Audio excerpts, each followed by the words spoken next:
Domenica 1 dicembre verrà inaugurata a Longarone la 60ª edizione della MIG, la mostra internazionale del gelato artigianale, e nel frattempo nel territorio di Noventa di Piave arriva una bellissima notizia proprio inerente al gelato artigianale, perché la gelateria Via Piave di Roberta Borlina e Andrea Baita è stata selezionata tra i finalisti della World Gourmet Society, che si terrà a Londra nel 2020.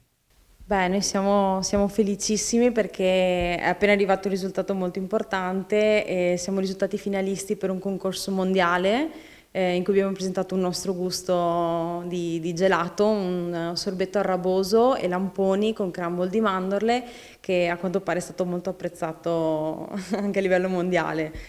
E eravamo abbastanza incuriositi da questo concorso, non sapevamo cosa fosse, quindi abbiamo aspettato 2 anni per conoscere cos'era e per studiare un gelato che potesse un po' stupire alla fine i giudici. E ci siamo basati molto sui prodotti del nostro territorio. Abbiamo trovato un vino molto locale, qui di Ormelle Treviso, della cantina Leonardin, è un raboso Sugà, si chiama, è un vino particolare, un raboso misto impassito, a cui abbiamo abbinato dei lamponi facendo appunto questo sorbetto e il crumble di mandorle per dargli croccantezza. Quindi questa creatività unita alle tradizioni locali è stata premiata. Tra l'altro, altro primato sono le prime occasioni in cui il concorso viene esteso alle gelaterie, quindi siete anche tra i primi premiati tra i gelatai. Esattamente, siamo anche l'unica gelateria tra i finalisti, quindi comunque tra tutte le persone che hanno presentato il piatto a questo concorso mondiale siamo l'unica gelateria al mondo che porta a casa un premio, quindi è una soddisfazione veramente indescrivibile. Avete aperto l'attività da 3 anni, avete studiato comunque molto per mettervi in questo settore e non è l'unico riconoscimento che avete ricevuto questo, già siete stati premiati anche al MIG di Longarone in precedenza. Esatto, sì, l'anno scorso abbiamo partecipato anche lì abbastanza da neofiti